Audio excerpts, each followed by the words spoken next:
अस्सलाम वालेकुम। काला जादू एपिसोड 43। समझ में आने वाली तो खैर कोई बात थी ही नहीं। यहाँ आने के बाद जो कुछ देखा था उनमें से एक दो बातें ही समझ में आई हो तो आई हो, वरना कुछ नहीं समझ पाया था। चंद्रभान की कमर से बंधी हुई जंजीर और उसके पैरों में पड़े हुए जंजीरों के कड़ों को देखा। मोटे मोटे लोहे के कड़े थे जिनमें इंतहाई मजबूत जंजीरें बांधकर उन्हें दीवारों में लगे हुए कड़ों से बांध दिया गया था। उनमें उन कड़ों और जंजीर की मजबूती का अंदाज़ा लगाया और चारों तरफ देखने लगा। कोई ऐसी चीज़ नहीं थी जिससे उन कड़ों को तोड़ने की कोशिश की जाए। और फिर ये मंजर इंतहाई हैरानकुन था कि चंद्रभान महाराज यहाँ पर कैदी थे और रानी महावती उनके नाम पर उस शानदार महल में राज कर रही थी। वो औरत तो मुझे एक निगाह में ही पुरअसरार लगी थी और अब उसके बाद जो वाक़यात पेश आए थे उन्होंने कोई शक नहीं छोड़ा था। मैंने अफसोस भरे अंदाजे में कहा, मगर चंद्रभान जी, मेरे पास तो जंजीरों को तोड़ने के लिए कोई तो चीज़ नहीं है। भगवान के लिए कुछ भी करो, जो तुम्हारा मन। चंद्रभान ने बस अभी इतना ही कहा था कि दफातन उसके चेहरे पर खौफ के आसार फैल गए। उसकी निगाहें मेरे अकब में खुले हुए दरवाजे पर जम गई। मैंने भी तेज़ रोशनी में एक साया सा महसूस किया। पलट कर देखा तो हलक से एक दहशत भरी आवाज़ निकल गई। लंबे चौड़े बदन का मालिक था वो। इंसान कहना उसको गलत था। हाँ, इंसान नुमा चीज़ ज़रूर थी। खौफनाक लंबे लंबे बाल उसके पूरे चेहरे, गर्दन, खुले हुए बाजुओं पर नजर आ रहे थे। बाकी जिस्म पर लिबास था। आंखें बेहद खौफनाक और ज़रूरत से ज़्यादा बड़ी बड़ी। नाक के बारे में भी कोई सही अंदाज़ा नहीं लगाया जा सकता कि वो भी तकरीबन कानों तक ही फैली हुई थी। और दहाना बहुत छोटा। वो खूंखार निगाहों से मुझे देख रहा था। फिर वो गिराता हुआ 2 कदम आगे बढ़ा और मैं एकदम पीछे हट गया।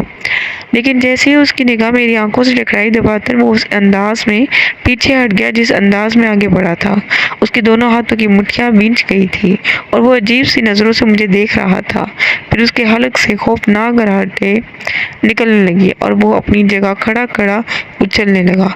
उसने अपनी मोटी उंगली से मेरे सीने की जानिब इशारा किया और फिर उस उंगली को खुले हुए दरवाजे की जानिब ले गया, जैसे कह रहा हो कि बाहर निकल जाओ।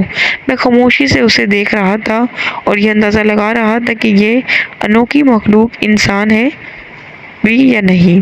फिर उसके हलक से एक चिंगार सी निकली और वो अपने दोनों हाथों से अपने बाल नोचने लगा। सर के बालों के गुच्छे उसने उखाड़ कर फेंक दिए। जिस्म के बालों को भी नोचने लगा। उसके हलक से गराटें निकल रही थी और वो इधर से उधर दौड़ रहा था। कभी उस तरफ की दीवार से टकरा था और कभी दूसरी तरफ की दीवार से। फिर वो ज़मीन पर गिर कर ज़मीन पर लौटने लगा। जगह जगह उसने अपना जिस्म काटना शुरू कर दिया और मैंने उसके जिस्म से खून उबलता हुआ देखा। कुछ समझ में नहीं आ रहा था कि इस पर ये किस किस्म का दौरा पड़ गया है, लेकिन एक अंदाज़ा मैंने ज़रूर लगा लिया था कि वो शदीद गुस्से के आलम में मुझसे बाहर निकल जाने के लिए कह रहा था और अपनी बोटियां चुपाए जा रहा था। अलबत्ता उसके मुंह से एक लफ्ज़ भी नहीं निकल पाया था। बिल्कुल गूंगो सा अंदाज था। शायद वो गूंगा था। चंद लम्हात बाद चंद्रभान ने कहा, देर हो गई। अब सारी बला मुझ पर ही आएगी। तुमसे ये कुछ नहीं कह रहा, मगर मुझसे बदला लेगा।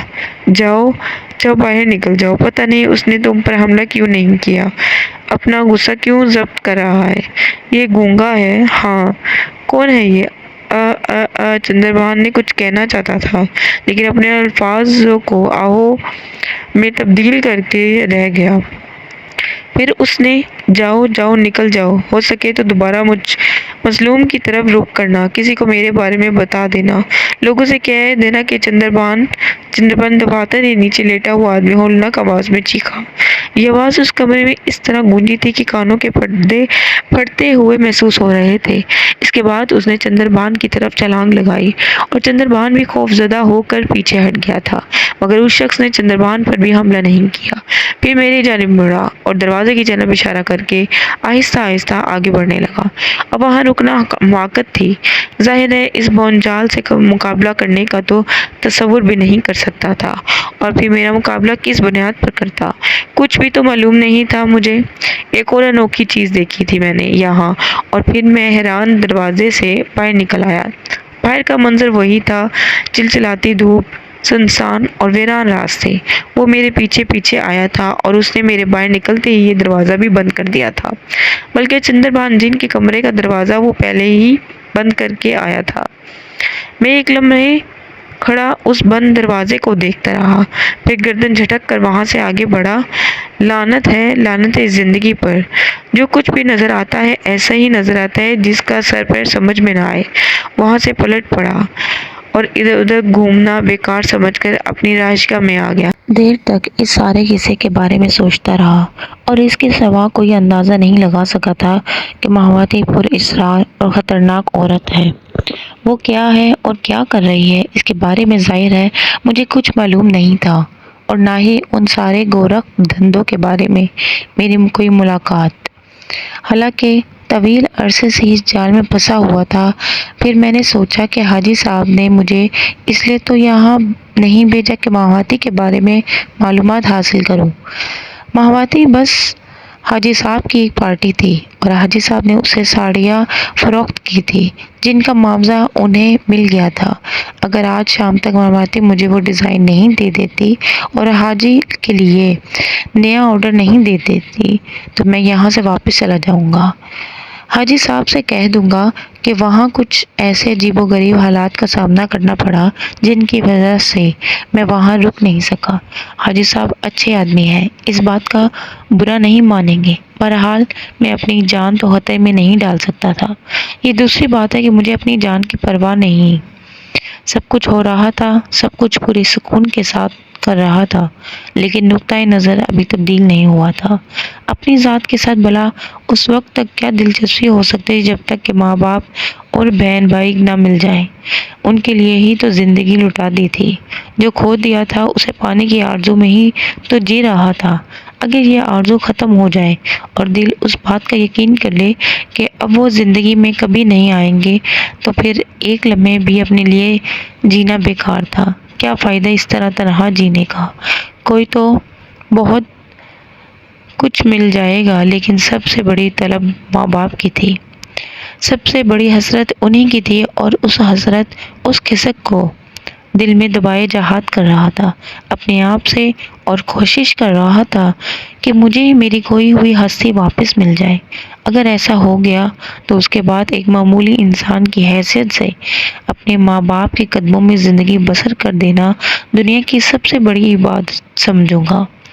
शाम हो गई, सूरज की कहर समानियाँ ख़त्म हो गई, और जब सूरज छुपा तो न जाने कहाँ से बंद हवाएं चल पड़े और माहौल पर एक फरहत अंगेज़ कैफियत तारी हो गई।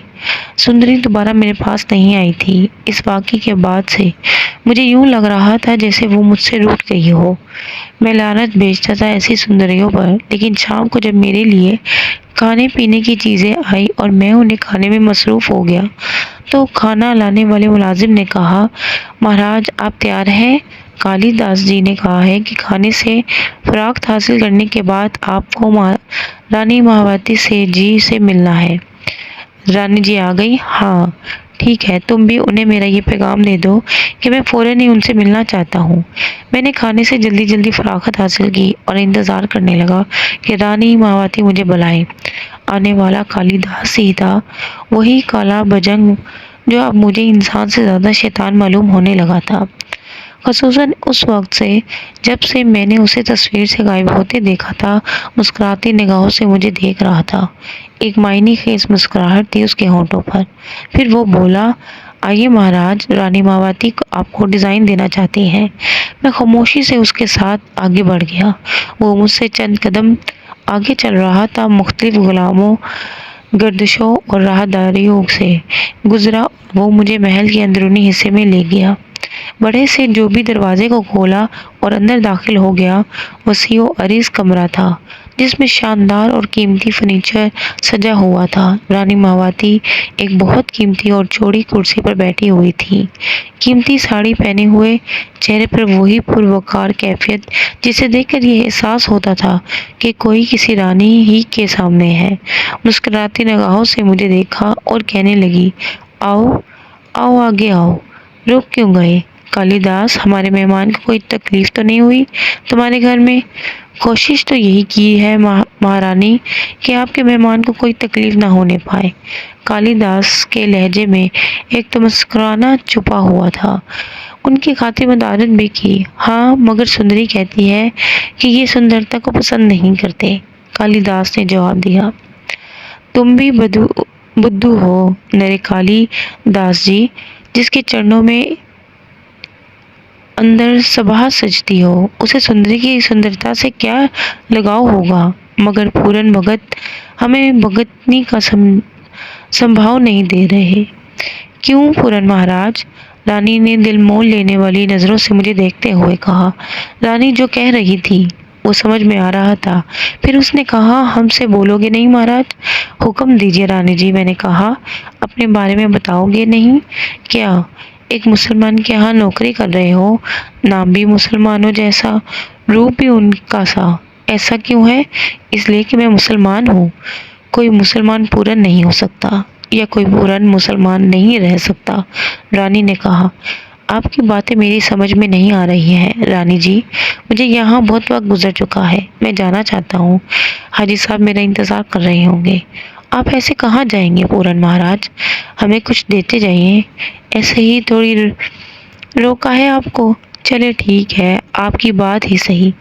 देखिए, हमें ऐसे 100 दोशे बनवाने हैं, बनारसी कढ़ाई में ये डिज़ाइन बनवा दें हमें। दिखाओ कालिदास, सूरज लिखा दिखाओ पूरन महाराज को। कालिदास ने गर्दन झुकाई, एक तरफ बड़ा पर पलटा और उसके बाद उसने एक सुर्ख दोशाल खोल दिया। दोशाले पर जगमगाते तारों से कुछ निशान कड़े हुए थे। साफ लगता था कि उन तारों से कुछ लफ्ज़ लिखे हुए हैं। मैंने उन्हें देखते हुए कहा, ठीक है रानी जी, आप ये मुझे दे दें। इसके बदले आप हमें क्या देंगे? रानी ने मुस्कुरा कर पूछा। ये आपको वापस मिल जाएंगे देवी जी। नहीं आ रही है हमारे काबू में शंभू महाराज, आप ही आइए। पूरन जी पर्दा कर रहे हैं हमसे। कमरे में बने हुए दूसरे दरवाजे से एक रियाउल मंजर बूढ़ा बाहर निकला, दुबला पतला, बांस की तरह सूखा, हाथ पांव बेतरतीब, ऊपरी बदन नंगा, नीचे धोती बांधे हुए, वो भी नहायत मुख्तसर। गर्दन में बारीक बारीक सांप मालाओं की तरह पड़े हुए वो कलबला रहे थे, जुबानें निकाल रहे थे। दाढ़ी, मूंछों और सर के बाल कीचड़ में लिपटे हुए, बदन से बदबू के बुबके उठ रहे थे। जी महाकाली, इसने हाथ उठाते हुए कहा। मैं इसे नफरत भरी नजरों से देखने लगा। जय महाकाली, इस बार उसने गरजती आवाज में कहा। मैंने फिर भी कुछ न कहा तो वो कड़क कर बोला, सारे दयास यहाँ से शुरू होते हैं, यहाँ खत्म होते हैं। जय महाकाली, क्या तू कालिदास नहीं है? मुझे जाने दे रानी जी, मैंने कहा। शंभू महाराज से बातें करे पूर्णा, वो बोली। मेरा नाम मसूद अहमद है। नाम मसूमा अहमद है, फिर पूर्णिया कैसे मिल गई तुझे? ओहो, समझा, देख ये एक। उसने हाथ उठाकर नीचे किया और काले रंग का एक लकड़ी का टुकड़ा गिर पड़ा। 2, 3, 4 वो गिनता रहा और 6 टुकड़े जमीन पर आ गिरे। 7। उसने हाथ उठाया मगर कोई टुकड़ा नीचे ना गिरा। 7, 7, 7। वो बार बार हाथ उठाकर नीचे गिराता रहा मगर 7वां टुकड़ा नीचे ना गिरा। अरे 7वीं कहाँ गई? 7वीं कहाँ गई? 7वीं कहाँ है? 7वीं नहीं है। उसने आखिरी अल्फाज मायावती को मुखातिब करके कहे। खोज लगाए महाराज, मायावती परेशान लहजे में बोली और शंभू जमीन पर बैठ गया। उसने आसन जमा लिया और आंखें बंद कर ली। तब मैंने उसकी गर्दन में पड़े हुए बारीक बारीक सांपों के बल खाते देखे। उनमें से 2 उसकी नाक के दोनों नथों में घुसने लगे, दोनों कानों की तरफ बढ़ गए और कानों के सुराख तलाश करके उनमें बदन से बैठने लगे। भयानक मंजर था। सांपों के चमकीले बदन उसकी नाक और कानों के सुराखों में गुम होते जा रहे थे और मेरे देखते ही देखते सारे सांप गायब हो गए। मैं उकताई हुई सांसें ले रहा था और रानी कालिदास बदस्तूर मुस्कुराती नजरों से मेरा जायजा ले रहे थे। कुछ देर के बाद शंभू महाराज ने आंखें खोल दी, खौफनाक सुर्ख आंखें। फिर उन्होंने मुंह खोला और बेचैन सांप बुलबुलाते हुए उनके मुंह से बाहर आने लगे। कुछ रेंगते हुए उनकी गर्दन तक पहुंच गए, कुछ इस कोशिश से नीचे गिर पड़े तो शंभू महाराज ने उन्हें खुद उठाकर गर्दन में डाल लिया। फिर वो मुझे घूरते हुए बोले, कुछ पता नहीं चल रहा, सात्विक कहाँ है? नहीं पता चल रहा महाराज, मावाती बोली। बड़ा बिगड़ा हुआ खेल है मावाती, ये खुद ही बताएं तो पता चले। इसका शुरू भी पता नहीं चलता, शंका भी नहीं है ये कि खंडोला बन जाएगा, मगर पूर्णा जरूर है। सातवीं पूर्णियाँ रखनी होती है, मगर सातवीं कहाँ गई? बोल रहे पूर्णा, सातवीं कहाँ गई? वरना शंभू है मेरा नाम। बता दो पूर्णा महाराज, बता दो, कालिदास बोला। रानी मावाती, मैं आपका एहतराम करता हूँ, ये क्या हो रहा है मेरे साथ, ये क्या हो रहा है? मैंने एहतजाज किया। तुम भी तो जिद कर रहे हो पूर्णा, बता दो शंभू महाराज को, उन्हें मुसीबतों में मस फंस जाओगे। अब मुझे जाने दे, मैं जा रहा हूँ। मैंने दरवाजे की तरफ कदम बढ़ा दिए। उस वक्त शंभू उछल कर खड़ा हो गया। रुक जा पूर्णा, रुक जा। उसने गले से एक सांप उतार कर हाथ में ले लिया। मैं जा रहा हूँ और अब महल में नहीं रुकूंगा, समझे तुम लोग? मैंने कहा और शंभू ने सांप मुझ पर उछाल दिया। सांप मेरी गर्दन में आ पड़ा। उससे खौफजदा होना और छुटकारा पाना फितरी कोशिश थी। मैंने उसे मुट्ठियों में जकड़ लिया, मगर उसने दूसरा सांप फेंका जो मेरी कलाइयों में आकर पड़ा और उसने मेरी दोनों कलाइयों पर बंदिश कर ली। मेरे हल्क से दहशत भरी चीखें निकली और मैंने बदहवासी के आलम में दरवाजे की तरफ छलांग लगाई, लेकिन एक और सांप ने मेरे पैरों को भी जकड़ लिया। मैं औंधे मुंह नीचे गिरा और पूरी कुव्वत से सांपों के जिस्मों से कायम की हुई बंदिशों से निकलने की जहद करने लगा, लेकिन उन घनौनी लचकदारों रस्सियों ने मुझे ऐसा जकड़ा कि मैं हिल भी ना सका और इधर से उधर लुढ़कने लगा। शंभू ने कुछ और फेंका और गर्दो गुबार का एक बड़ा मरहूला मेरे गिर्द छा गया। मेरी आंखें बंद हो गई, जद्दोजहद रुक गई और बदन साकत हो गया। खांसी उठ रही थी, अजीब सी गर्द थी। मैंने सख्ती से आंखें भींच ली और खांसता रहा। कुछ देर के बाद एहसास हुआ कि गर्द कम हो गई है। आहिस्ता आहिस्ता आंखें खोली। धुंध से छाई हुई थी, फिर वो धुंध भी छट गई। एक निगाही से मालूम हो गया कि मंजर बदल गया है। न महल है, न बरनिंडा, न कालिदास, न शंभू, बल्कि एक उजाड़ जंगल है। सूखे हुए पत्तों से बेनियाज दरख्त खड़े हुए हैं। चंद गज के फासले पर एक बदनुमा चट्टानों और पहाड़ों का सिलसिला है। एक ऊंचे टीले का दामन में एक स्याह गार का दहाना मुंह खोले मुझे तक रहा है। सांप बदस्तूर मेरे बदन से लिपटे हुए और मैं उनकी कैद में हूँ। उन सांपों से मुझे दहशत भी हो रही थी, घिन भी आ रही थी। बेचैनी से पूरे बदन का जोर लगाया तो दूसरी तरफ लड़क गया। तब उधर का मंजर नजर आया। लातादार बेर गर्दन हारते घुटनों में सर्दी उदास बैठे हुए थे। ये मेरे बीर थे, पूर्णियों के बीर। उनसे कोई 2 गज के फासले पर रख के एक कटे हुए तने पर बुढ़िया चरण पांव लटकाए बैठा हुआ था और बुढ़िया चरण के पैरों के पास एक जिस्मानी बदन रस्सियों से बंधा हो पड़ा था। मैं पथरा गया। ये सब कुछ बहुत सनसनी खेज था। मुझे अपनी तरफ देखते पाकर बुढ़िया चरण अपनी जगह से उठा और मेरे करीब आकर मेरे पाँव छूता हुआ बोला, पाए लागू महाराज दीनदयाल, बड़े धर्म देवता है आप, मान गए आपको। उसकी आवाज में तंज कूट कूट कर भरा हुआ था। बुरे चरण, तुम कुत्ता है आपका, कीड़ा है आपके सामने रेंगने वाला। क्यों, क्या हाल है? बस हाल न पूछो महाराज, हमने बड़े बड़े धर्म दयाल देखे हैं, मगर तुम जैसा धर्म का बावला नहीं देखा। सच कहते हो बुरे चरण? नहीं, झूठ बोल रहे हैं क्या? तुम्हारा शुक्रिया, तुमने मुझे ये एजाज़ अपने मुंह से दिया है। यही तो मैं चाहता हूँ बुरे चरण, कि लोग मुझे मेरे दीन के लिए पागल समझे। सत्यानाश हो तुम्हारा, कुत्ते की मौत मर जाओ। हमारा क्रिया कर्म क्यों कर दिया तुमने? अरे सारा जीवन खत्म कर दिया था। खंडोला बनने के लिए कितनी मेहनत की थी, सब खाक में मिला दी। खैर हम तो खाक में मिले ही हैं, मगर तुम्हारा भी कड़िया कर्म ही करके छोड़ेंगे, समझे? दीवाने, पागल, पापी, अब भी मान ले हमारी बात, अब भी मान ले। तेरे ज़रिए हमारा एक और काम, ऐसा काम हो सकता है जो सारे बिगड़े हुए काम बना दे, अगर तू हमारे रंग में रंग जाए। तो अब भी सुन ले, खुद भी ऐश करेगा और हमारी मंजिलें मिल जाएंगी। बताए दे रहे हैं तुझे, तू है मुसलमान का छोकरा, मुसलमान बने रहना, हम इनकार नहीं करेंगे।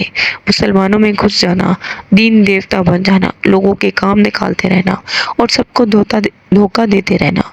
एक ऐसा लड़का तलाश कर लेना जो हमारा काम करे। अरे हम अब भी इस फेर में पड़े हुए हैं, और कभी तुझे अकल आ जाए तो हमारा ये काम कर दे। वो सारे वादे जो हमने तुझसे किए हैं अब भी पूरे करेंगे हम, अब भी पूरे करेंगे। मान ले हमारी बात। संसार में ऐश ही ऐश करेगा तू। मैं हंस पड़ा और मैंने कहा, तुम भी धन के पक्के हो बुढ़िया चरण, मगर तुमने ये कहकर मेरी रूह खुश कर दी कि तूने मुझ जैसा दीन का मतवाला नहीं देखा। ईमान नहीं छोड़ूंगा बुढ़िया चरण, कभी ईमान नहीं छोड़ूंगा। अहद है हजारों बार। मरना चाहते हो तो तुम्हें खुली छुट्टी है। तुम कुत्ते की मौत कह रहे हो, मैं कहता हूँ तुम उन सांपों को हुक्म दो जो मेरे बदन से लिपटे हुए हैं कि मुझे आहिस्ता आहिस्ता डसे, अपना जहर मेरे जिस्म में उतार दे। मेरे जिस्म में आग लग गई, पानी बनकर बह जाऊं, मैं खुशी से तैयार हूँ इसके लिए, लेकिन मरूंगा अपने ही दीन का नाम लेते हुए। समझे बुढ़िया चरण, मैं तुम्हें ऐसा टुकड़ा हूँ कि तुम्हें मज़ा आ गया है और अभी और भी बहुत से मज़े आएंगे। बेटा मज़े तो तुझे भी आएंगे। तू क्या समझता है? ठीक है, डटा रहे अपने धर्म पर, इस धर्म पर जिसके नाम पर तू इबादत भी नहीं कर सकता, समझा? तुझसे भी तो बहुत कुछ छीन गया है, इतना कुछ छीन चुका है तुझसे कि तू बहुत अच्छी तरह समझता है। तू भी तो अब लकीर ही पीट रहा है। बहुत शौक है ना तुझे लकीर पीटने का, तो पीटता रहे। बहुत बड़ी बात है बुढ़िया चरण, मेरे लिए ये भी बहुत बड़ी बात है कि लकीर ही मेरे हाथ में है। बुढ़िया चरण ने गुस्से से आगे बढ़कर कई लातें मेरे जिस्म के मुख्तलिफ हिस्सों पर मारी और मैं कह के लगाता रहा।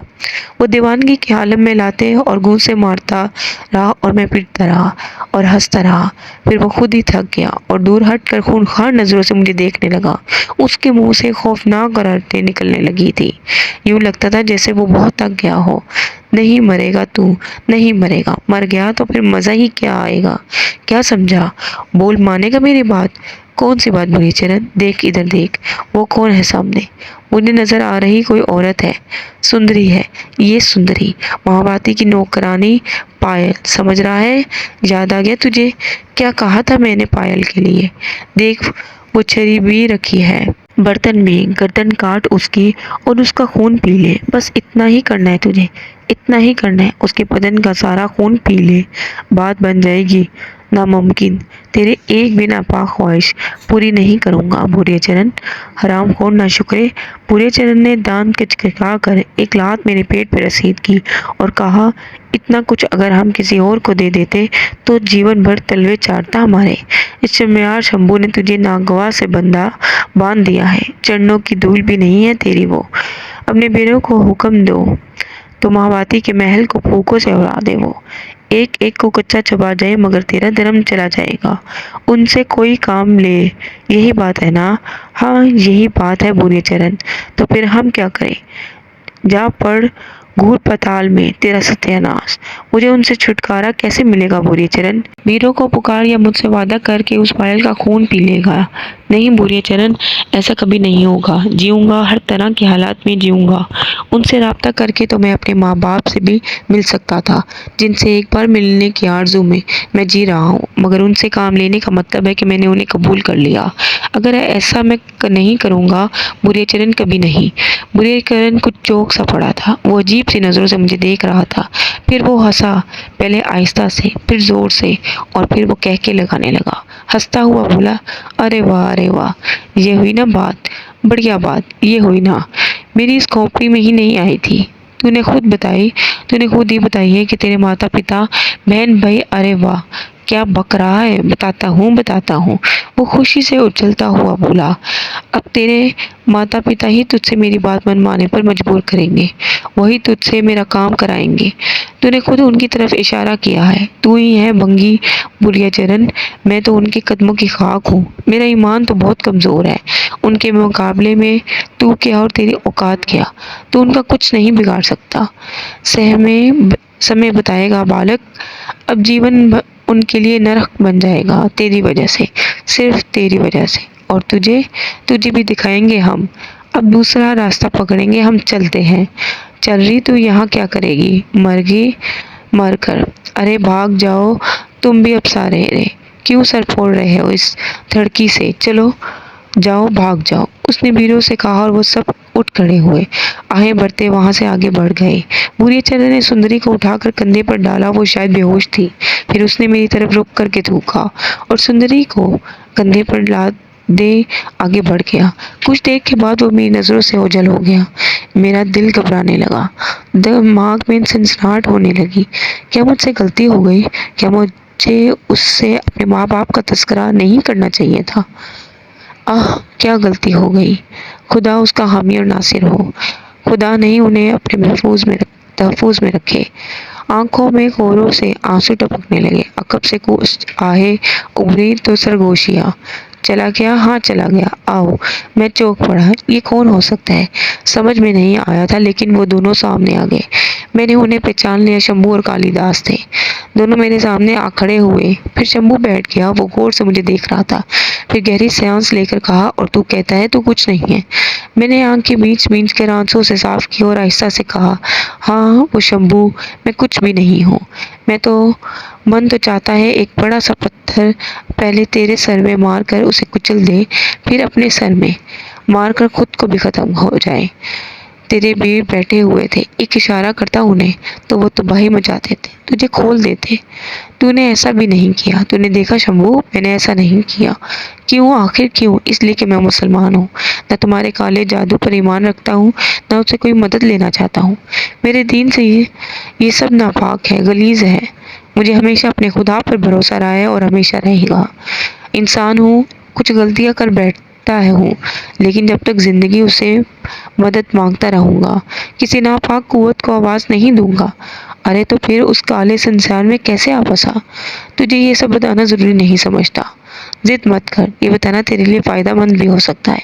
6 पुण्य तेरे चरणों में है। ये 7 होनी थी है। 7वीं का पता ही बता दे, और ये बता दे इतना बड़ा काम तूने कैसे कर लिया। अभी जो तुझसे बातें कर रहा था वो शंका था। शंका भी उन्हीं के पास आते हैं जो खुद बहुत कुछ होते हैं। ये सब क्या बाहुभेद है? तू पूर्ण है तो खुद को मुसलमान क्यों कहता है? अरे कुछ समझ में नहीं आ रहा हमारे कालिदास। अरे क्या करें हम? शंभू ने सर पर 2 हत्तर मारते हुए कहा। आप क्या है शंभू जी? आप खुद बता क्या है? हम काल के हैं, समझा, काली माई के चेले। सब जानता होगा तू पापी फेर फेर कर रहा है हमारे साथ। काल के क्या होता है? मैंने पूछा। काले इल्म के 8 दर्जे होते हैं, 4 कलकत्ते वाली के और 4 चंडोलों के। ऊपर चंडोले 20 होते हैं। 20 के 20 मिलकर चंडोल भरते हैं। उनका व्यास गोवर्धन से है। सारी कृष्ण जी ने अपने दुश्मन राजा कंस को कत्ल करके उसके बाप राजा औरगन सिंह को तख्त पर बैठा दिया। तू राजा कंस की अर्थी की राख एक चंडोली में भर दी गई और मोंगरा पहुंचा गया। मोंगरा में कंस की पूजा करने वाले मौजूद थे। उन्होंने अकीदत से वो राख गाय के गोबर में मिलाकर उसका एक बुत बनाया और उसको अपना राजा समझने लगे। फिर एक दिन कंस जी गया और उसने मोंगरा वालों को जादू सिखाया और उसे अपने दुश्मनों पर मुठ मारने लगा। जादू के सारे मंत्र उसके पास थे, मगर कलकत्ते की काली ने उन पर 4 मुंदर खींच लिए और वो उन्हें ले ना सके। तब से 4 काली के और 4 चंडोलों के, जो असल में मोंगरा वाले हैं, उनके 4 ही दर्जे होते हैं, जिनमें आखिरी दर्जा खंडोला का होता है। कालों के दर्जे अलग अलग होते हैं और उनका कोई अंत नहीं होता, जिसे जो मिल जाए। रानी मावाती क्या है? वो दुर्गा माती है और लूना चुमारी उसके कब्जे में है। और तुम? मैं मुठा हूँ। वो गौर से देखता हुआ बोला, खुदा की लानत हो तुम सब पर। मैंने कहा और वो फिर उछल पड़ा। उसकी आंखों में फिर गुस्से के तासुरात जाग उठे। उसने दीवानों की तरह नाचते हुए कहा, मैंने तुझसे ये सब इसलिए बताया था कि तू मुझे अपने बारे में बता देगा, मगर कुत्ते की दुम की तरह तू टेढ़े का टेढ़ा रहेगा। मैं एक इशारा करूं तो ये सारे नाग तेरे बदन में जहरी जहर भर दे। इतना डसे तुझे कि अरे ओ कालिदास, जी महाराज, अंदर ले चल इसे। अरे इसे अंदर ले चल, ये ऐसी जुबान नहीं समझेगा। ले चल इसे, अरे इसे अंदर। महाराज उसके बदन निकाल दे। कालिदास ने कहा और शंभू ने आगे बढ़कर सांप मेरे बदन से खींच लिया। मेरी बंदिशें खुल गई और कालिदास ने मेरा बाजू पकड़ लिया। सांपों ने इस तरह मुझे जकड़ा हुआ था कि दौरान खून रुक गया था और बदन के वो हिस्से सुन्न हो गए थे जहाँ बंदिशें थी। कालिदास ने मुझे बगलों में हाथ डालकर गार के उस दहाने की तरफ घसीटा जो सामने नजर आ रहा था। बहुत ताकतवर था। आसानी मुझे अंदर ले गया। शंभू पीछे पीछे चल रहा था। मुझे अपनी कमजोरी पर गुस्सा आने लगा, मगर पांव जमीन पर टिक ही ना रहे थे। दाने की दूसरी तरफ एक तारीक सुरंग थी जो काफी लंबी लग रही थी। मेरा दौरान खून बहाल होने लगा। ताहम झंझलाहट बरकरार थी। अलबत्ता मैंने अपना वजन कालिदास पर डाले रखा ताकि वो यही समझे कि मैं मफलूज हूँ। उसे धोखे में रखकर कुछ किया जा सकता था, मगर ये फैसला नहीं कर पा रहा था कि क्या करूँ। लंबी काली सुरंग के दूसरे सराहने पर सुख रोशनी नजर आ रही थी, बल्कि यूं लग रहा था जैसे आग रोशन हो। दूसरा सिरा करीब आता जा रहा था, फिर वो मुझे लिए हुए उस सुर्ख दाने से अंदर दाखिल हो गए। बहुत बड़ा गार था। यूं लगता था जैसे कोई पहाड़ अंदर से खोखला हो। जगह जगह दीवारों में चट्टानें उभरी हुई थी। एक तरफ लकड़ियां सुलग रही थी और ये उन्हीं की रोशनी थी जो पूरे गार को सुर्ख किए हुए थी, मगर उसकी तपिश बिल्कुल नहीं थी। उसके बरक्स गार में ठंडक फैली हुई थी। पूरे गार में जगह जगह न जाने क्या काट कबाड़ फैला हुआ था। मैंने उनमें इंसानी जिस्मों की हड्डियों के अंबार भी थे। लातादाद इंसानी खोपड़ियां बिखरी हुई थी। मैले कुचैले फटे पुराने रंगीन कपड़े और न जाने क्या क्या मेरे कान में एक आवाज सुन रहे थे। चपड़ चपड़ आवाज, जैसे कुछ बड़ा सा जानवर कुछ खा रहा हो। छोड़ दे इसे पापी को यहाँ, मवाती जाने। और ये शंभू ने कालिदास से कहा और उसने मुझे छोड़ दिया। मैं बेजान शायद तीर की तरह नीचे गिर पड़ा। अब भी मफलूज होने का इजहार कर रहा था। अब क्या करे महाराज, पड़ा रहने दे इसे यहाँ। जो आ गया, कालिदास ने कहा। आजा, शंभू बोला और वो दोनों गार से बाहर निकल गए। मैं उसी तरफ जमीन पर आ पड़ा रहा। मेरी निगाहें पूरे गार का जायजा ले रही थी और दिल रस रहा था। क्या होलनाक जगह थी। गार की बुलंदी नाकाबिले यकीन थी। उसकी छत तो नजर ही नहीं आ रही थी। उभरे हुए चट्टानी पत्थरों में मोटे मोटे तारों वाले मकड़ियों के जाले लगे हुए थे। अलबत्ता मकड़ियां नजर नहीं आ रही थी। और फिर वो आवाज, चीप चपड़ चपड़ की आवाज। ये आवाज कहाँ से आ रही है? कैसी भयानक आवाज है ना जाने। फिर यूं लगा जैसे कोई चीज घसीटती जा रही हो और उसके बाद जमीन में उभरे एक कोहान के अकब से एक होलनाक चीज बाहर निकली। मेरा दिल कांप कर रह गया।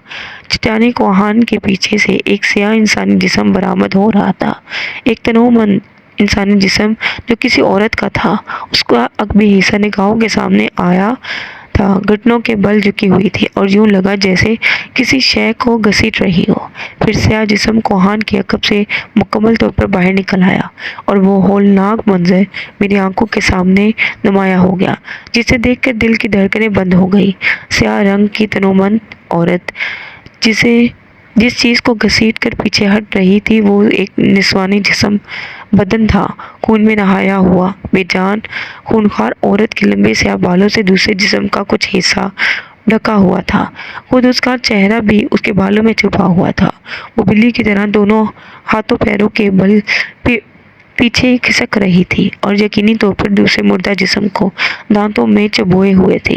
मैं सांस रोके उसे देखता रहा। स्याह रंग की होलनाक बला ने अपने काम से फारिग होकर रुख बदला और फिर इंसानों की तरह बालों को जोर से पीछे झटक कर उन्हें हाथों से संवारने लगी। बालों के पीछे हट जाने से उसका चेहरा नुमाया हो गया।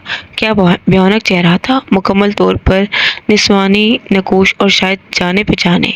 बस रंग का फर्क था, वरना 100% माहवाती थी, रानी माहवाती। स्याह चेहरे पर जगह जगह खून के छींटे पड़े हुए थे और आंखें, उसकी बड़ी बड़ी आंखों की सफेदी नुमाया थी।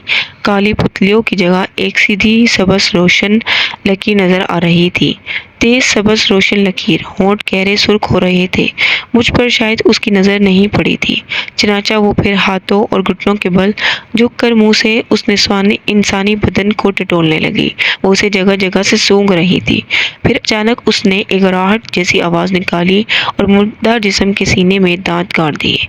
वो हाथों पर वजन संभालकर शायद लाश का सीना खोल रही थी और उस पर दांतों से कुव्वत सर्व कर रही थी। उसके मुंह से खौफनाक गराहटें निकल रही थी। फिर वो शायद अपने मकसद में कामयाब हो गई। अलबत्ता इस कोशिश में लाश का चेहरा मेरी तरफ हो गया।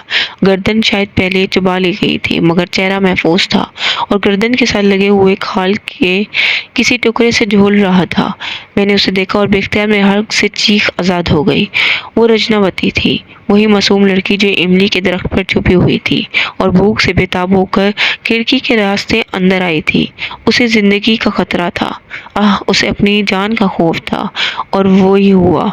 उसने कुछ इस तरह के अल्फाज कहे। मेरी आवाज पर लाश से लिपटी हुई माहवाती ने गर्दन उठाकर सीधी पुतलियों से मुझे घूरा। उसके मुंह से खून टपक रहा था। फिर उसने होंठ सिकुड़ कर दांत निकाले, खून में डूबे हुए नुकीले दांत। वो मुझे देख रही है।